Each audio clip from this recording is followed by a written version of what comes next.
no dia 8 de dezembro, a igreja celebra uma grande solenidade. A solenidade da Imaculada Conceição da Virgem Maria. Maria concebida sem o pecado original. Eu gostaria de refletir com você o sentido profundo dessa solenidade. Ok? A primeira coisa que eu gostaria de lembrar é que o pecado entrou na história da humanidade, né? O pecado original está lá no livro do Gênesis, mas Deus prometeu, logo ali, após a queda de Adão e Eva no pecado original, Deus logo prometeu a salvação, né? Deus disse para a serpente: porém ódio entre ti e a mulher, entre a tua descendência e a dela. Esta te ferirá a cabeça e tu lhe ferirás o calcanhar. É uma colocação extraordinária, né, que Deus fez ali. Porém, ódio entre ti e a mulher. A mulher é a Virgem Maria, nós sabemos muito bem. Por isso que Jesus sempre chama a sua mãe de mulher. Mulher, não chegou ainda a minha hora. Mulher, eis aí o teu filho. Né? Para mostrar para nós quem é essa mulher. Essa mulher que está lá no Gênesis e essa mulher que está no Apocalipse. Aquela mulher vestida de sol. É ela. É a Virgem Maria. Então, há um ódio entre o demônio e a Virgem Maria. Por quê? Porque ela trouxe a salvação, né? Ela vai ferir a cabeça do demônio. Você percebe em todas, quase muitas imagens de Nossa Senhora, como a imagem de Nossa Senhora das Graças, ela aparece em cima de um globo, pisando a cabeça da serpente, né? O demônio tenta ferir o calcanhar dela, né? Somos todos nós, filhos de Maria, mas ela esmaga a cabeça da serpente. E para isso Deus providenciou, né, exatamente que ela viesse ao mundo, Jesus viesse ao mundo nascido de uma mulher. São Paulo fala na carta aos Gálatas, né, Deus enviou seu filho ao mundo nascido de uma mulher. Porque ele tinha que ser homem. Para ele poder pagar o pecado da humanidade, pagar o preço do nosso resgate diante da justiça divina, ele tinha que ser homem. Igual a nós em tudo, exceto no pecado, como diz, né, a carta aos Hebreus, para que ele pudesse pagar o pecado do homem, né? Então, ele veio de uma mulher. Então, nós vemos aí que bem no ponto central da história da salvação se dá esse acontecimento ímpar, extraordinário, em que entra em cena a figura de uma mulher. Aquela mulher, Eva, lançou a humanidade realmente nas trevas do pecado. Mas Deus, ele age sempre na mesma realidade. Então, uma outra mulher, uma nova Eva, vai reparar o que fez a primeira Eva, né? Então, aí surge a figura da Virgem Maria. Um grande cardeal da igreja, que já faleceu, o cardeal Siemens, ele dizia que a santidade do filho é causa da santidade antecipada da mãe. Como o sol ilumina o céu antes de ele mesmo aparecer no horizonte. Então, a santidade do Filho, a santidade de Cristo, é causa de santificação antecipada da mãe. Ou seja, né, quando o Papa proclamou o dogma da Imaculada Conceição, ele disse isso, né? Pelos méritos da morte do seu Filho da cruz, Maria foi preservada de toda a mancha do pecado original, né? Hoje eu disse a ela, né, no dia da Anunciação: não temas, Maria, pois encontraste graça diante de Deus, né? Eis que conceberás, dará à luz um filho, e você vai colocar o nome dele de Jesus, né? Cheia de graça. Nós rezamos na Ave Maria, cheia de graça. Em latim se diz gratia plena, né? Plena de graça. Por quê? Porque nela nunca teve o pecado, nunca teve a mancha do pecado, né? E o anjo disse ainda a ela, né? Ele será grande, chamar-se-á Filho do Altíssimo, e o Senhor Deus lhe dará o trono do seu pai Davi, e reinará eternamente na casa de Jacó, porque de Jacó veio o rei Davi, veio Jesus, e o seu reino não terá fim. Está lá no Evangelho de São Lucas, capítulo 1, versículo 30 e seguintes, né? Então, a gente sabe que Nossa Senhora foi concebida sem o pecado original, né? E o Papa, né, proclamou isso em 1854, o Papa Pio IX, né, declarou como dogma de fé numa bula pontifícia chamada Inefabilis, Deus inefável. E o Papa ali, né, na Praça de São Pedro, né, com mais de 1 milhão de pessoas ali, e mais de 500 cardeais, né, entre cardeais, bispos, arcebispos, o Papa então declarou: nós declaramos, decretamos e definimos. Sempre que o Papa pronuncia um dogma, ele fala assim: nós declaramos, decretamos e definimos que a doutrina segundo a qual, por uma graça e um especial privilégio de Deus Todo-Poderoso, e em virtude dos méritos de Jesus Cristo, olha aí, em virtude dos méritos de Jesus Cristo, Salvador do gênero humano, a bem-aventurada Virgem Maria foi preservada de toda a mancha do pecado original no primeiro instante de sua concepção. Foi revelada por Deus e deve, por conseguinte, ser crida firmemente e constantemente por todos os fiéis. Ou seja, o Papa bateu o martelo, né? Não há dúvida.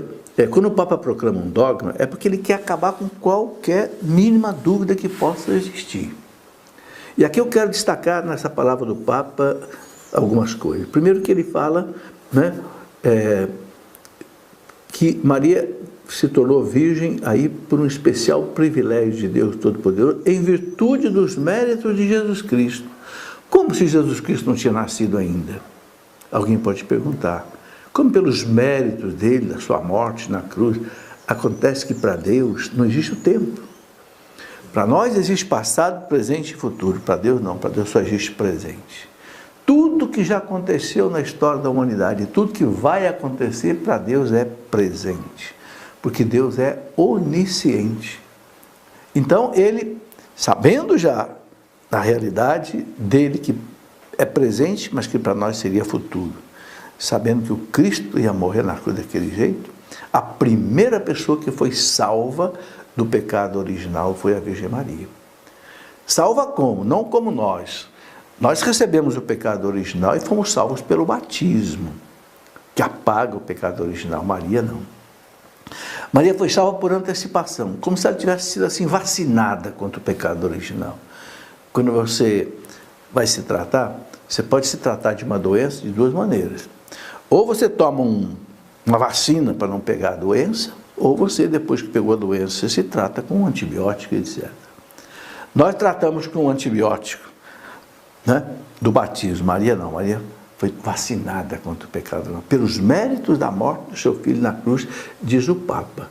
E outra coisa que o Papa diz muito interessante, né, que isso foi revelado por Deus. Alguém pergunta, mas como se isso não está na Bíblia? Explicitamente não está na Bíblia. A Bíblia dá sinais disso, cheia de graça. Mas na Bíblia não está explícito que Maria foi concebida sem pecado original. Mas o Papa foi revelado, diz que foi revelado por Deus. Como? Pela tradição da igreja. Aí você vê, não é pela Bíblia, pela tradição, porque nós católicos não temos só a Bíblia como revelação de Deus. Temos a Bíblia e temos a tradição, que inclusive foi a tradição quem montou a Bíblia. Sem a tradição, a Bíblia não existiria. Ok? E outra coisa que o Papa diz, né? Por conseguinte, isso deve ser acreditado firmemente e constantemente por todos os fiéis. Ponto. Né? Maria concebida sem pecado original, todo mundo deve acreditar. O grande Santo Agostinho, que morreu lá em 430, dizia: nem se deve tocar na palavra pecado em se tratando de Maria. Isso por respeito àquele de quem mereceu ser a mãe, que a preservou de todo o pecado por sua graça. Está lá no livro Glória de Maria, essa citação, né, no livro de Santo Afonso de Ligório. Quer dizer, jamais a mãe do Filho de Deus podia ter pecado, porque ter pecado significa ser, de certa forma, escravo do demônio. Como é que a mãe do Filho de Deus poderia ser escrava do demônio? Então, sabe o que se fala? Nem pensar, nem se deve tocar na palavra pecado. Né? O grande São Cirilo de Alexandria, lá do norte do Egito, que morreu em 444, dizia algo muito bonito, né? Que arquiteto, erguendo uma casa de moradia, consentiria que seu inimigo a possuísse inteiramente e habitasse? Né? Assim, Deus jamais permitiu que seu filho, seu inimigo, tocasse naquela casa em que ele seria gerado homem. Né? É outra citação de um grande santo da igreja, padre da igreja, São Cirilo de Alexandria. Também o São Tomás de Aquino, o grande São Tomás de Aquino, na obra Glórias de Maria, traz a citação, essa obra Glórias de Maria é do grande Santo Afonso de Ligório, doutor da Igreja. Ele coloca lá no livro dele essa citação de São Tomás de Aquino: o Espírito Santo descerá sobre ti. Ela é, portanto, o templo do Senhor, o sacrário do Espírito Santo, porque, por virtude dele, se tornou mãe do Verbo encarnado.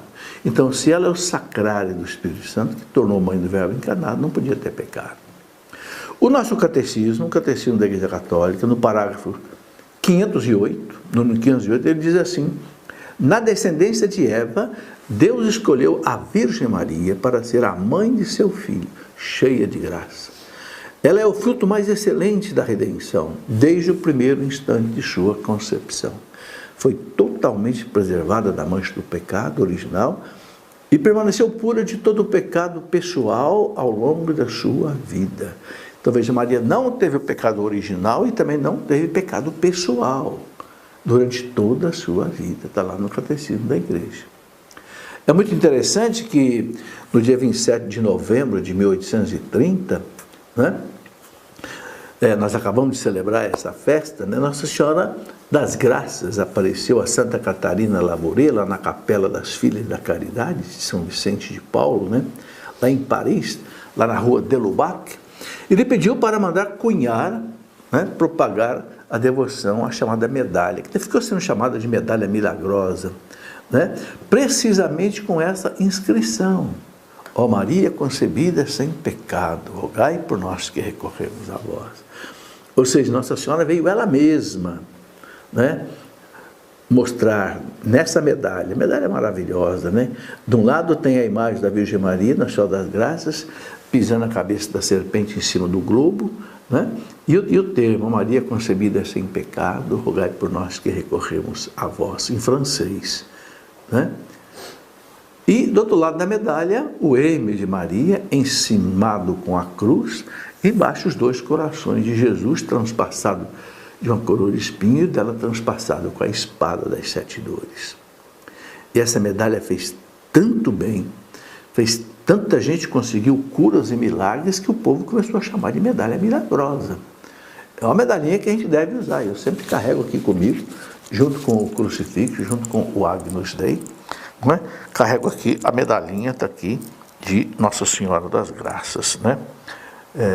Quem usar essa medalha com devoção, né, terá realmente graças especiais de Nossa Senhora. Mas ela veio sobretudo para isso.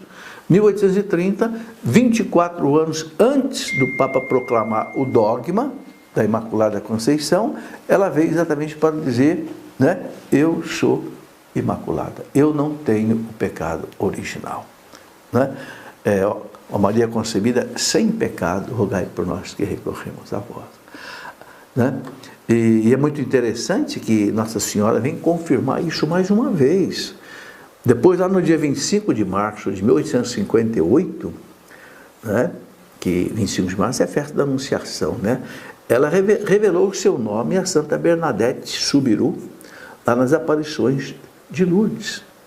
Porque Bernadette, né, aquela menininha francesa, pobrezinha, que nem o francês falava um dialeto, a senhora apareceu para ela, pediu que ela fosse dizer para o padre, né, da cidadezinha ali, que construísse ali uma capela, porque dali ela queria distribuir as suas graças. Bernadette foi lá e o padre disse, olha, primeiro eu quero que você diga a essa senhora que está aparecendo para você, qual é o nome dela, né? Quem é essa senhora? E Bernadette então perguntou, o padre quer saber o seu nome, e Nossa Senhora então disse para Bernadette, né, em francês, Je suis l'Immaculée Conception, eu sou a Imaculada Conceição. Bernadette não entendeu nada. O que é isso, Imaculada Conceição? 4 anos antes, o Papa tinha proclamado o dogma, mas ela, a menina, vivia lá na roça, no meio do mato. Bernadette, para não esquecer, foi repetindo pelo caminho até a casa do padre. Je suis l'Immaculée Conception, Je suis l'Immaculée Conception, até chegar e contar para o padre.